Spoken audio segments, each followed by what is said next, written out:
കുറച്ചു മുമ്പ് വില കൂടിയ ഒരു മൊബൈല് കണ്ണൻ അവന്റെ മാനേജറുടെ കയ്യില് മോഹിനിക്ക് കൊടുത്തു വിട്ടു. അതിന്റെ പിന്നാലെയാ ആ മൊബൈലിലേക്ക് ഈ ഫോട്ടോ വന്നിരിക്കുന്നത്. ഇതൊക്കെ നിനക്കൂടെ അവകാശപ്പെട്ടതല്ലേ? പിന്നെ അവനെങ്ങനെയാ ഒറ്റയ്ക്ക് ഈ തീരുമാനമൊക്കെ എടുക്കുന്നത്? അത് ചോദിക്കാനും പറയാനും നിന്റെ അമ്മ എവിടെ ഇല്ലേ ഉണ്ണി?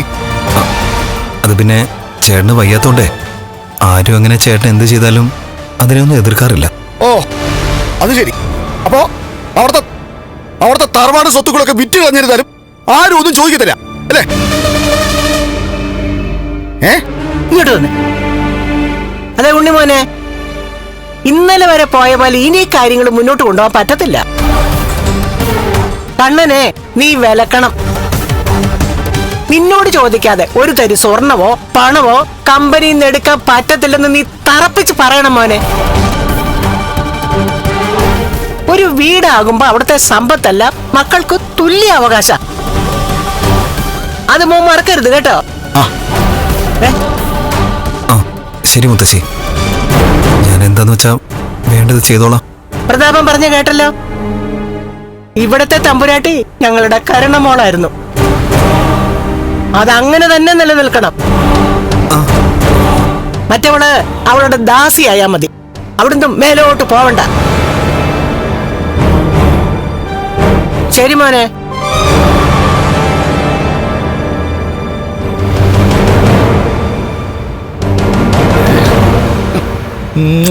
കലക്കി. എന്റെ വീട്ടിൽ വെച്ചേ എന്റെ നേരെ നോക്കിയൊന്ന് സംസാരിക്കാൻ പോലും ഭയമായിരുന്നു അവക്ക്. അങ്ങനെയുള്ളവളാ ഇപ്പൊ എന്നെ ഒന്നും അല്ലാതാക്കി കളഞ്ഞത്. എന്നാലും ഇത് വല്ലാത്ത ശിക്ഷയായി പോയി.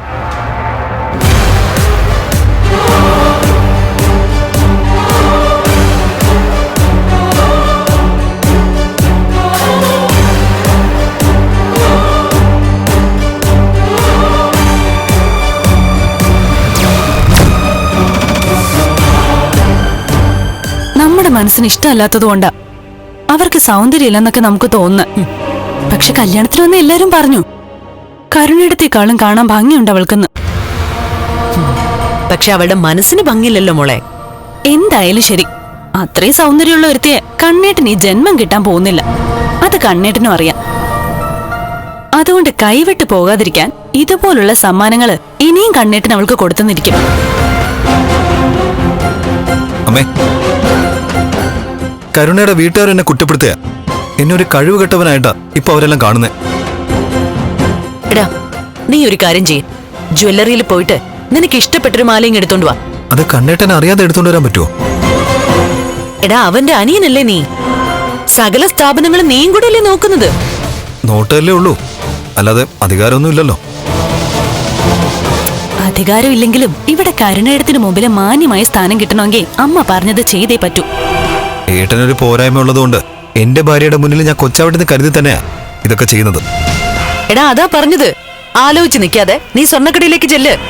കണക്കും കാര്യങ്ങളൊക്കെ കൃത്യമായി സൂക്ഷിക്കുന്ന കൂട്ടത്തിലെ അയാള് ആർക്കും അനാവശ്യമായിട്ട് ഒന്നും കൊടുക്കാറില്ല. എന്നിട്ട് പിന്നെ അവൾക്ക് കൊടുത്തതോ? അതിന് ലക്ഷങ്ങളുടെ മുതല്.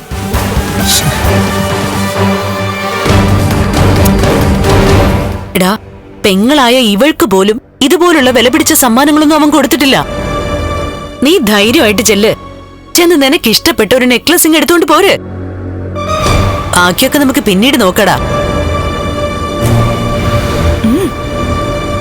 എടാ, ചെല്ലാൻ. ശരിയമ്മേ.